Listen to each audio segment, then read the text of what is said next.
Everyone, welcome to the Murali end. But first things first, you've got to hit the subscribe, you've got to hit the follow. If you're watching on YouTube, thank you for joining us. Hit the subscribe button, even if you don't make it way to the end. At least that way, when we have a new video, you'll be able to know about it first. And if you listen to your podcast app, hit the subscribe as well. My name's Mark Machado. I'm joined by my cousin Dominic in the USA, Nick Brookes, who is South River. I'm currently South River as well in London, and Estelle Vasudevan, who is in Colombo. Estelle, thank you for joining us today. There's a lot to talk about, as there always is in Sri Lankan cricket. I think let's start the good bit. That's that the women have won a silver medal at the Asian Games. Estelle, I couldn't watch that in the UK. I assume Nick couldn't as well. I have no idea if they were showing it in America, Dom. So, do you want to start us off with the women's ride to the final and how they fell agonizingly short in that final against India? Yeah, they've had a phenomenal year, haven't they? 2023 has been just superb all round. In the tournament, I mean, it's a bit of a tricky tournament, right? Because the grounds are a lot smaller than what we usually see, and the conditions maybe not as well suited or not as familiar in terms of what we see in international cricket right now. But I think that really, as usual, I think overall Sri Lankan cricket, if it's bowling friendly conditions, then we've always been competitive because our bowling is always our strength. So again, that was the case here as well. The tracks are a lot slower than you would get in international cricket. So the spinners really came to the game. Easy win in the quarterfinals. And then we beat Pakistan in the semis, which was again comfortable. And then the final, we fell short by a few runs. I think if you look at how things went just in the final, I think there's nothing for Sri Lanka to really be too disappointed about, because India obviously overwhelming favorites coming into that game, and everything panned out exactly like Sri Lanka would have wanted. Sri Lanka would have wanted to chase for sure. India won the toss and surprisingly opted to bat first. So they got that. They got to chase. India were looking like they would easily go past 130 at one point. And then, at the latter part of the innings, they kept taking wickets and the new batters weren't able to get things going, and India ended up with 119. The only thing that didn't go in Sri Lanka's favor was, unfortunately, Atapattu got out early.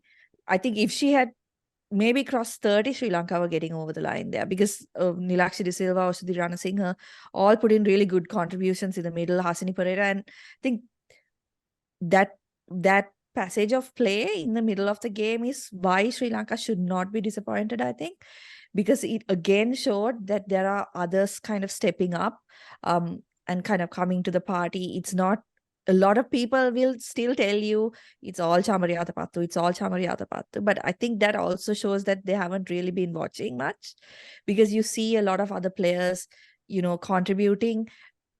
And, cricket isn't a one person, like no one person is going to win games, right? It has to have contributions. So I think overall, they won't be too disappointed. I think one big thing that didn't go in their favor was also that Harshita Samaravikrama was not fit for the final. Sri Lanka's second best batter.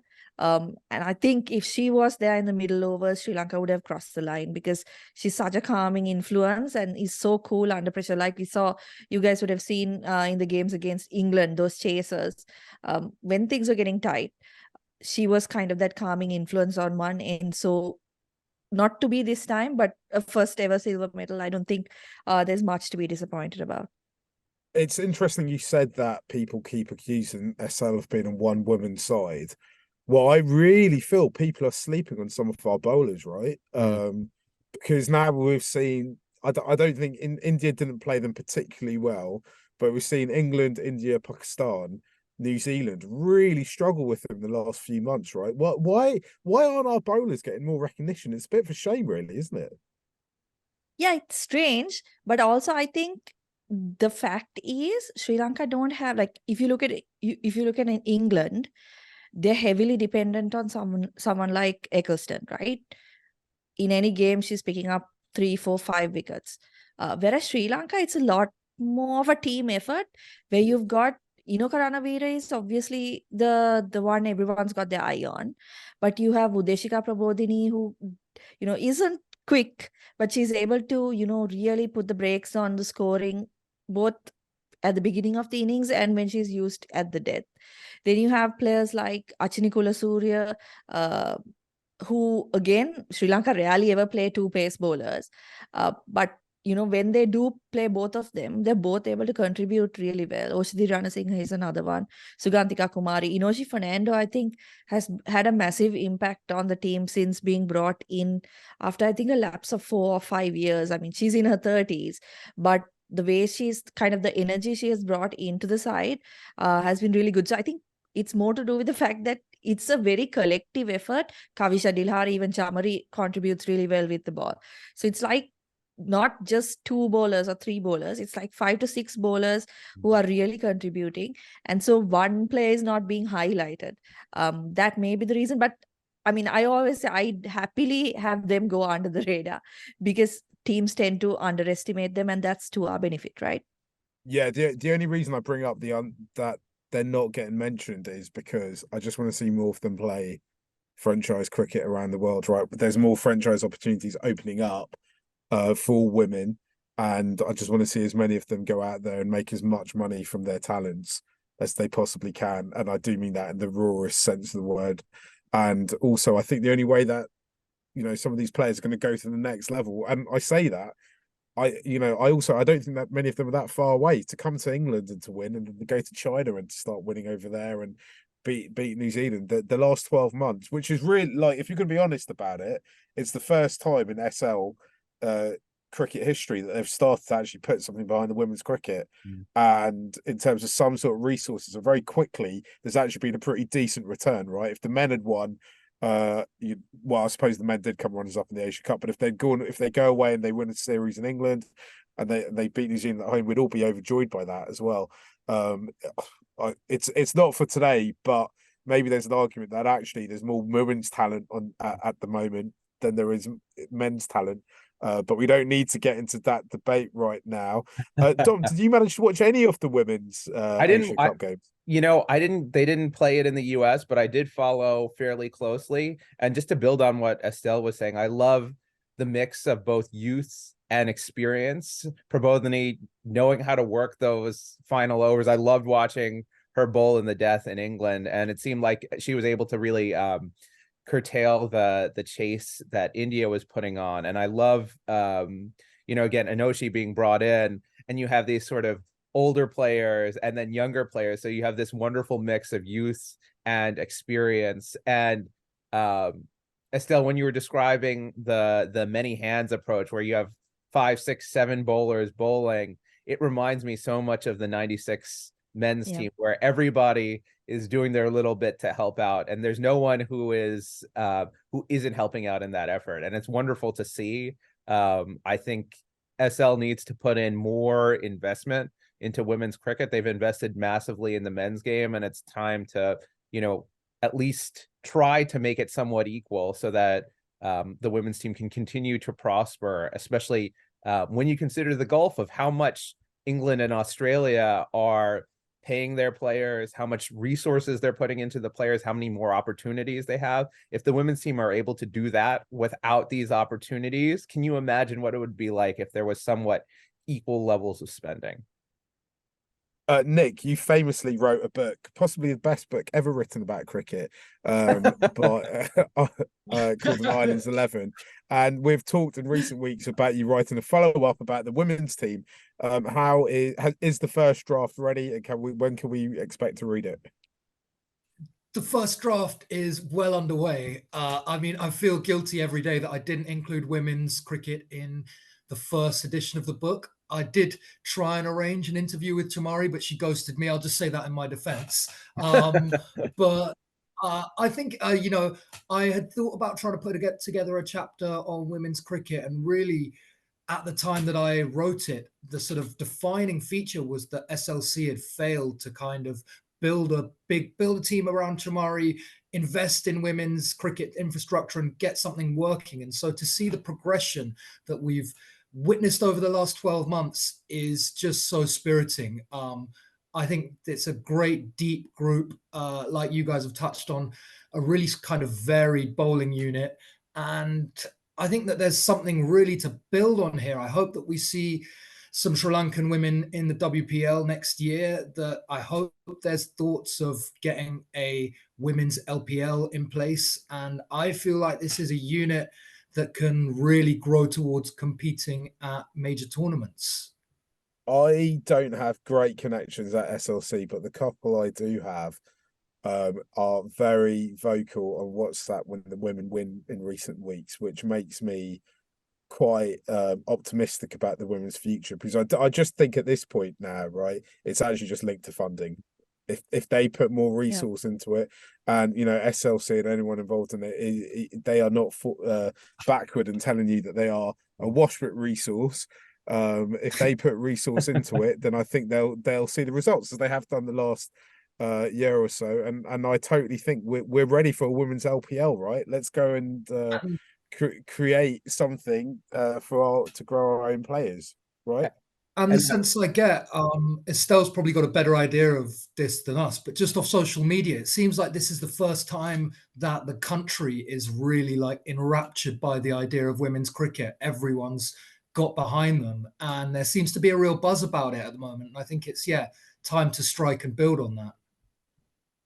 And one thing to add here too is we've got a 2024 World Cup coming up in Bangladesh, where you'd imagine conditions would suit us.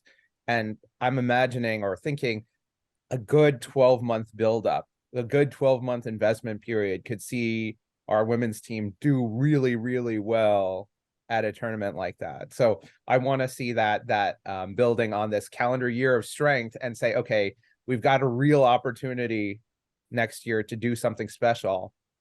Let's put in all the resources we can to make sure that happens. And as Estelle said, kind of, we have the team composition right now to do well, very well in a tournament like that.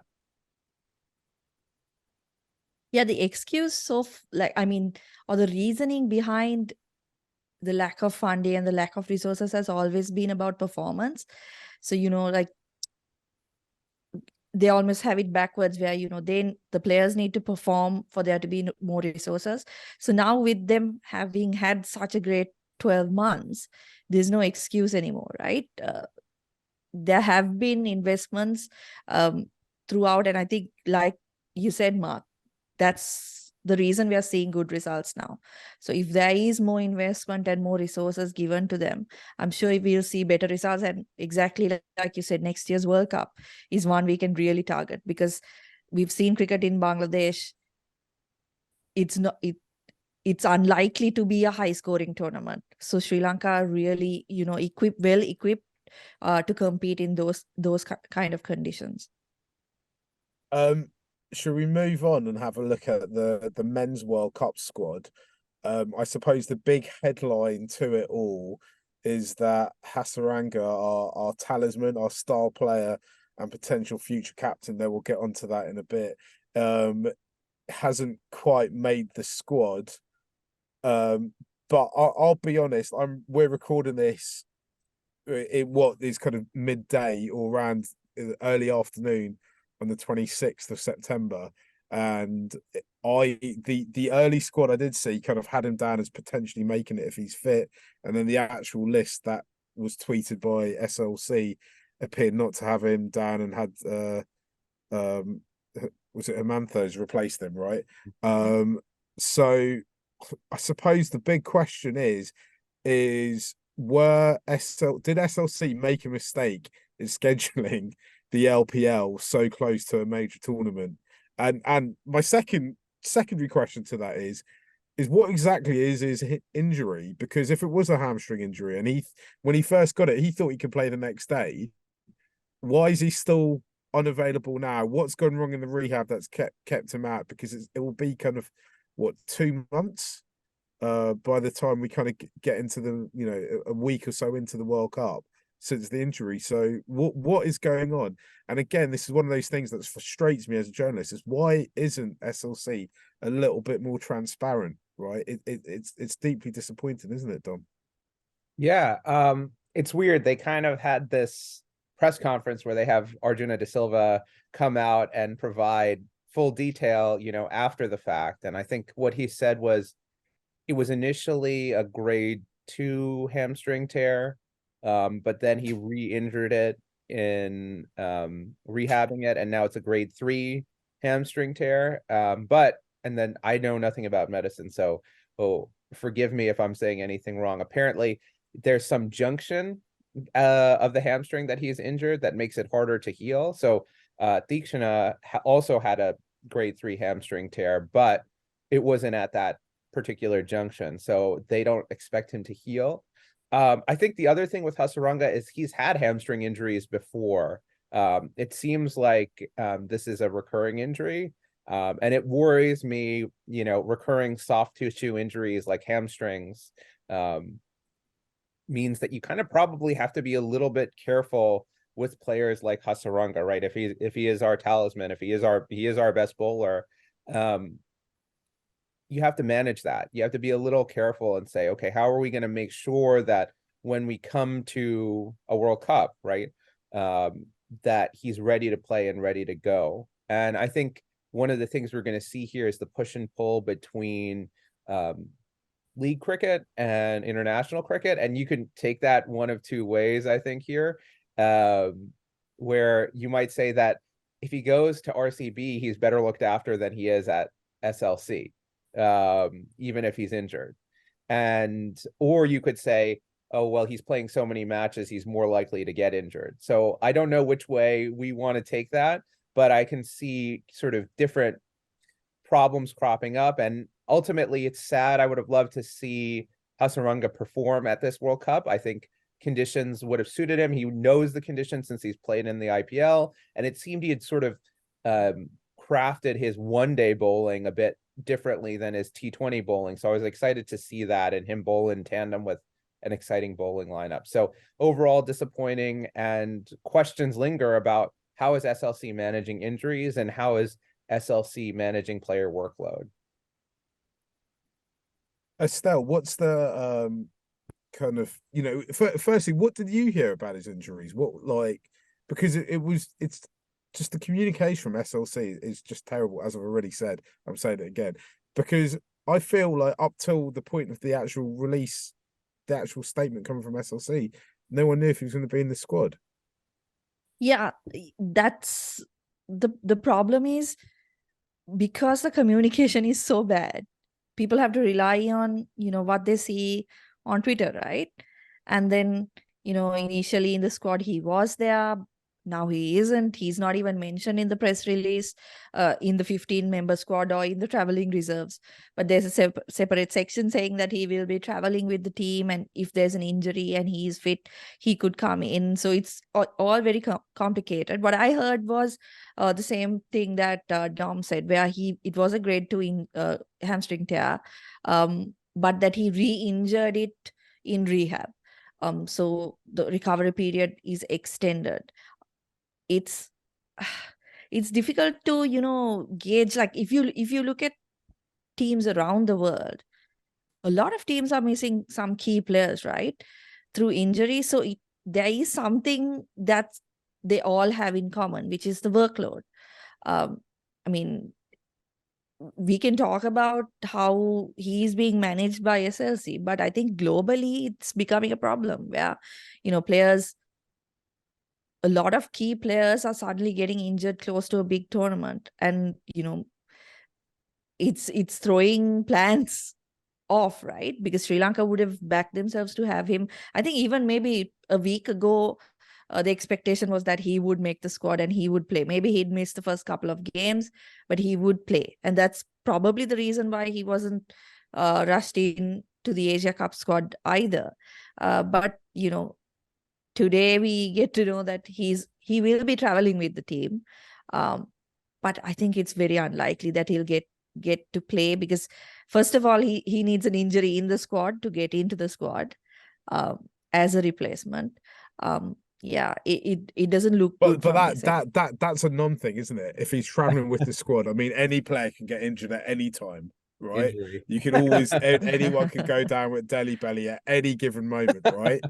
No, I mean, they have to play 9 games. So I don't know whether the bowlers are gonna, last the 9 games. We don't know, right? Because no, I'm like, Yeah, 3 absolutely. guys are coming in straight away from injury without any, Tikshana was involved in the Asia Cup, yes, but Madhushanka and Lahiru Kumar are coming in after, they haven't played in a while. So we don't know. I mean, last year's World Cup really should have taught us a lesson. How many injuries did we have there? So I'm sure the likes of Pramod Madhushan, Binu Fernando already in Colombo, because they might have to make the trip. Nick, Estelle, I was going to I was say, just going to ask Estelle. Nick. Oh, Go ahead, Nick. Go for it. I was going to ask Nick if Hasaranga is just a victim of the globalization of the game, and actually he needs to just kind of take control and manage his own body a little bit better.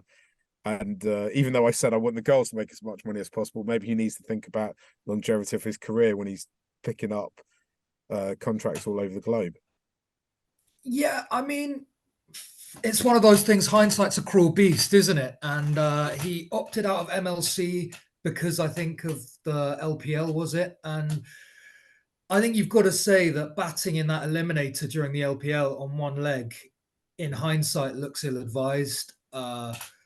That's the kind of situation where I think SLC had to be on the phone to Candy Falcons and say, maybe get him out of there. Let's not do this. Because ultimately, I think any Sri Lanka fan, if there are 2 players who you don't want to be injured for the World Cup, I think 99% of people would have Hasaranga and Chamira in the top 2, right?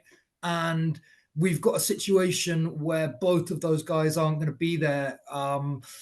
Chamira has been wrapped in cotton wool for like what seems like about 18 months so we can get him to this tournament. He didn't start the LPL and then he came in whether he wasn't fully fit and then he's like injured. To me, it's a disaster. And I think it's really hard to balance this 11 with Hasaranga absent. And whichever way you slice it, it looks slightly short of batting or slightly short of bowling.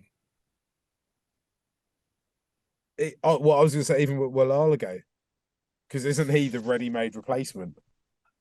Well, Alligate is the ready-made replacement in a way, but I don't think he can replicate what Hasaranga does with the bat, especially the kind of form that we saw from Hasaranga in the LPL, where he's striking at 180 plus. I mean, that gives Sri Lanka a point of difference. And I think equally his bowling, you see him as more of a natural strike bowler throughout any phase of the innings, who can turn the ball both ways and challenge both edges of the bat. Whereas Will Alligay at stages is going to have to play more of a holding role with the ball. He seems like more of an accumulator with the bat. So I just think that overall package that Wanindu offers can't really be replaced. And when you add in the fact that Chamira is probably the other leading strike bowler, probably still the most reliable at the death. I mean, yeah, and I do think it's a little ominous. And as Estelle touched on, when you've got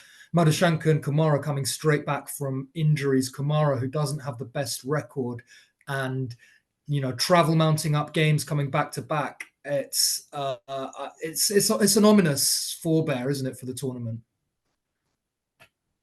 I was surprised they didn't take a second traveling reserve as Pramod or Asita Fernando or someone like that, just to have a fast bowler just in case. I'm surprised by that. What's up with that? Aren't most teams taking 3 traveling reserves? Is that not the deal? I suppose on the basis that it's relatively easy for Sri Lanka to get a visa to India, they probably thought they could just fly someone over. Yeah, I guess that makes sense.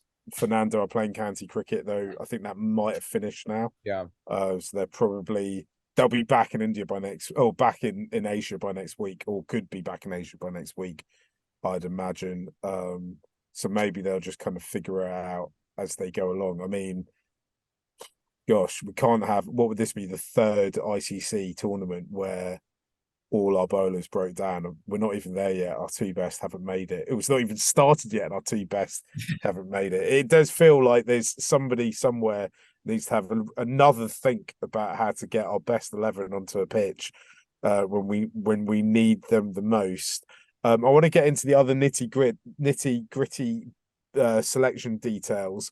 But before we do that, Estelle, I want you to just read the names of all the players, and we're going to clip this up and put it out on social just as a handy guide for commentators around the world, because I don't want to hear any more cussing ranjiters or like or any other butchering of quite popular and well-known Sri Lankan cricketers.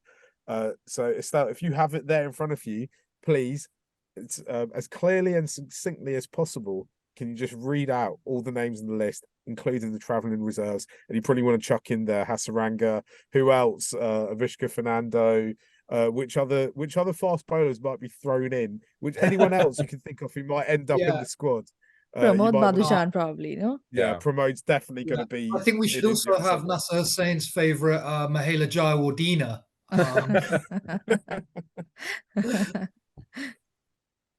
Okay, so I'll start. So Dasun Shanaka, Kusal Mendis, Kusal Pereira, Pathum Nisanka, Sadira Samaravikrama, Charit Asalanka, Dhananjaya De Silva, Mahesh Tekshana, Dunit Vellalage.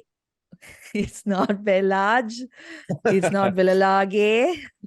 It's Dunit Vellalage, Matisha Patirana, Dilshan Madhushankar, Dimut Karunaratna, Dushan Hemanta, Kasun Rajita, Lahiru Kumara.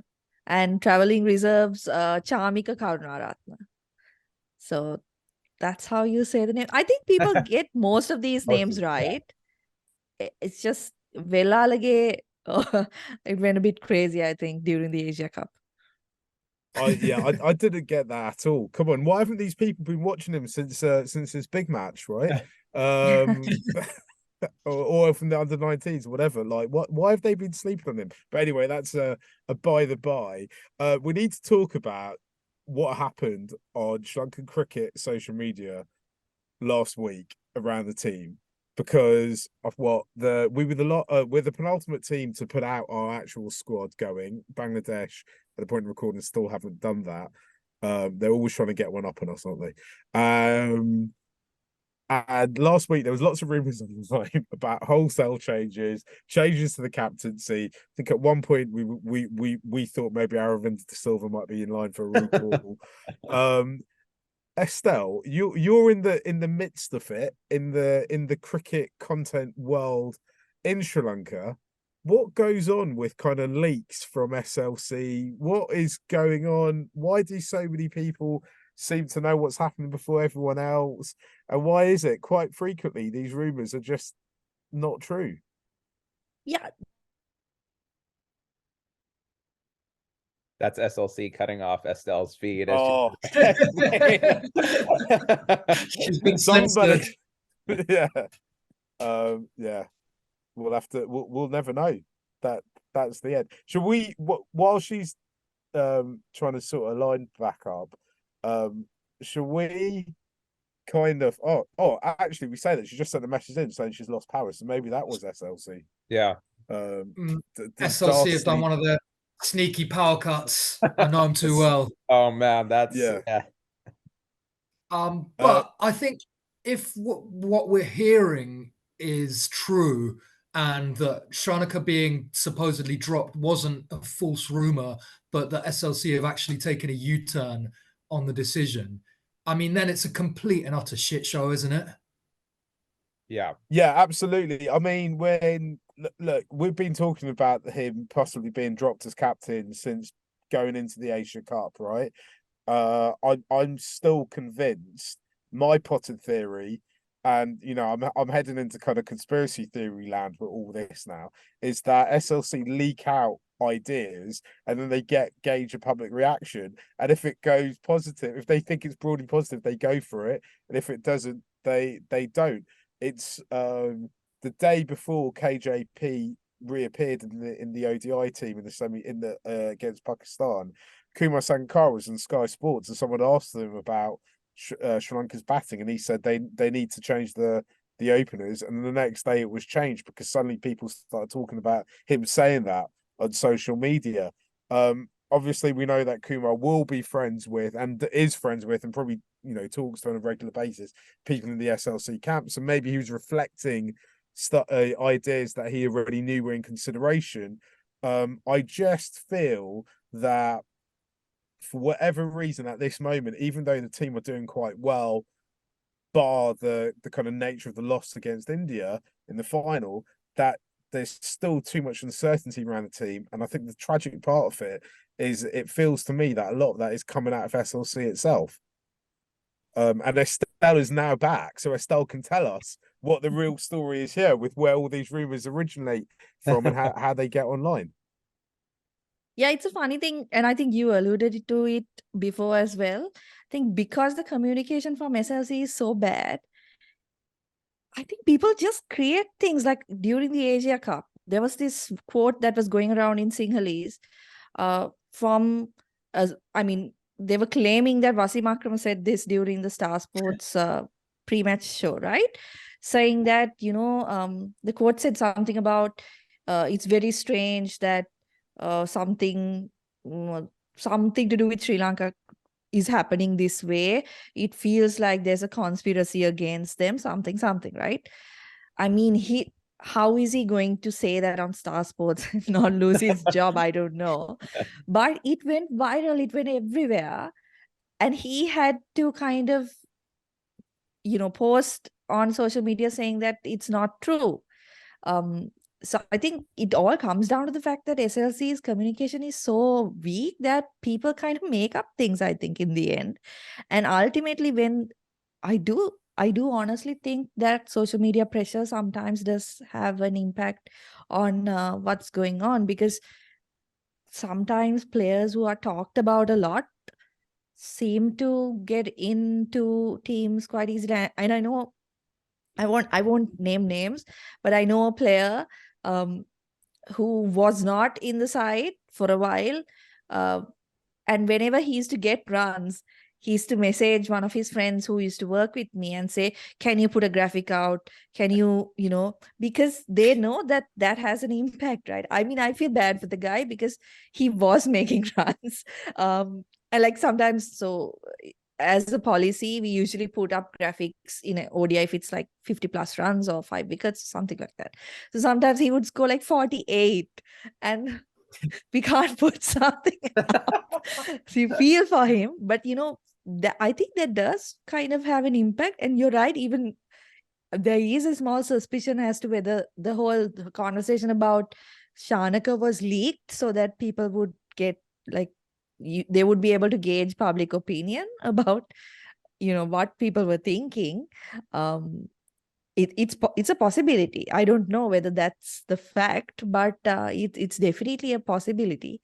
And even today's squad, I know earlier in the day, Hasaranga was supposed to be in the 15 and his availability was subject to fitness. I think there may have been a problem there because maybe if you name someone who's already injured, you can't make a replacement. That's possible, right. According to, I mean, because it makes no sense otherwise, right? But yeah, it's chaotic because if you go on Twitter, you have like these random people posting things like, it's fact, tomorrow Hasaranga is flying to Chennai for treatment, something, and nobody knows whether it's true or not. But yeah. I just feel really that they need a functioning, and this isn't a slight on anyone who works at SLC. The people who work there have always been great to me, but they just need a press operation that is a lot more effective than what it has, right? Almost every other place on the planet of equitable size in terms of professional sports outfits has a number you can call up or email someone and go, is this true? And they will come back to you with a statement. It's weird that Sri Lanka don't have it. Maybe some people will be listening to this and saying, I'm pushing this through the prism of a Western prison, but I really don't think it's that much to ask for. And maybe I'm wrong here and I don't see something, but it would just be nice if SLC could tell us things and we can report on things and we can discuss them, because the story shouldn't be about whether or not SLC are about to do something. It should be, oh, is this the right person? Is that the right person? Have they got is the selection right? Whatever, who's unlucky to miss out. But now we are talking about this whole thing that could, there's some theories about Angelo coming back, and Jeevan Mendes, he seems to be Twitter's favorite son at the moment for Sri Lanka fans, and his impending return. And I just think from a kind of a fan's perspective, it's a bit frustrating, and it's kind of just not cool, is it? Dom, how does this compare to how US sports teams function? It can be much more different, could it? Yeah, I think the funny thing is the US teams are actually, they do the cone of silence. So there are rumors, but the team will just flatly deny that anything is happening until they're ready to make the decision. SLC doesn't have that other side communication where, they'll say, oh, well, this player is not going to be in the squad, or that, SLC just allows the rumors to circulate in various different forms, and not just on social media.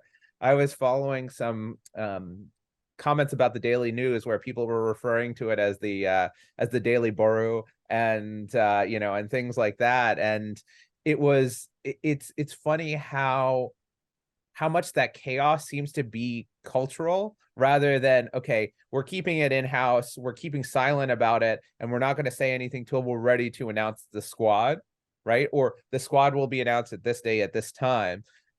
SLC makes themselves look like they're a chaotic operation, even though they might not be, right? Though there's some reason to doubt that.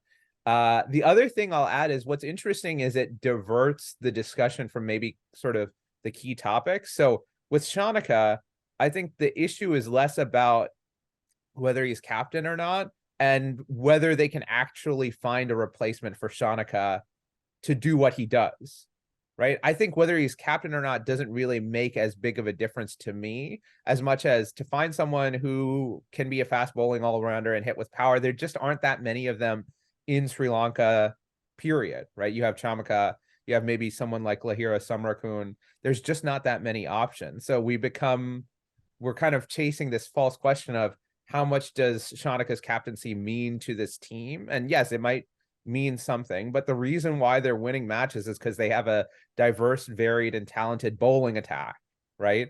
And Shanaka is in the team because he provides power down the order, and because he can pitch in with a few overs. So the question should be, if you're dropping Shanaka as captain, who is going to come in and provide that? And even though he hasn't been doing it well, we do need that in the team. And we've been seeing around the world, power hitting down the order is really, really important. And if you drop Shanaka, you're kind of in a bit of a problem, unless you're confident that someone like Chamaka can provide that same firepower and support down the order. And Guys, I think we're gonna have that to wrap. Oh, go on, that Estelle. that becomes even more important when Hasaranga is not in the side, right? Because as Nick mentioned, there's nobody there who can score at that rate. So you remove Shanaka, who replaces him? That's the biggest question. I think he's more or less, in today's context, pretty much undroppable from that side, because there isn't anyone who can take that place. We need to wrap it up, because we've been going on for ages. If you're still listening, remember to subscribe, follow, and all that jazz. But Nick, I'll give you the last word. I think by the time this goes out, we're about 10 days away from Sri Lanka's World Cup campaign beginning. How does this compare to previous World Cup campaigns in terms of preparation going into the tournament? I mean, they've been notoriously bad, haven't they? I don't think there's any doubt that we're in a better place than we were going into 2019. I do just worry that with these leaked rumors of Shanaka going, and then the idea that Angelo's going to replace him, and then Shanaka's back as captain, you do kind of undo. I mean, we've praised SLC a lot for the stability that they've created around this side over the last couple of years. And I fear that some of that has been undone with this whole fiasco, and that you've got a captain going into the tournament looking over his shoulder. But hopefully we get a good performance early against, is it Pakistan or South Africa, the first game? And that we can grow from there. I've said it time and again that I think those first 3 games are crucial, and that if Sri Lanka can win 2 of those somehow, then we're rolling through the tournament. And so, fingers crossed. Yeah, we get a good start. I think Sri Lankan cricket, I don't know if it has a motto or not, but I think it should be, or in English it translates to find a way and just get through and anything can happen, right? That's kind of what's worked for SL. It's actually one of there's a funny clip doing the rounds at the moment about Nasser Hussain, and admittedly the English cricket team have probably been the least successful professional sports team in the history of professional sport. But there's a clip of Nasser Hussain asking Kumar Sangakkara about preparation for major ICC tournaments. That is absolutely brilliant, and it because Kumar is so eloquent and so good with words, he makes it sound like there was an actual real plan going into those things, when actually we all know the plan was always just bowl them out for as little as possible and score as many runs as possible, right? And I think it is worth saying that the lead into 96 and 2014 were both absolutely chaotic. This mild selection drama isn't a scratch on either of those 2 run-ins. So maybe the more chaos, the better for Sri Lanka. And this is good news. Let's have some more social media dramas in the next 2 weeks. So can I quote you on saying Nick Brookes reckons Patharana should be captain, and they will definitely win it. More guys, drama. shall we leave it there? We'll be back next week sometime with more analysis as we get closer to the tournament. I think there's some warm-up games. We've got to play. Is it Pakistan? Sorry, Bangladesh and Afghanistan we're playing. We always seem to be playing those 2 teams. And no doubt men's Asian games. Yes, the A team are out there. No doubt will do us proud as well. We'll be back with all of that. Follow us on social. We've got more exciting things coming down the line for that, if for no other reason, so you can keep hearing Estelle read out the squad, because we're definitely clipping that bit out. We'll be back soon. Thanks for listening. Tell all your friends. See you later. Bye.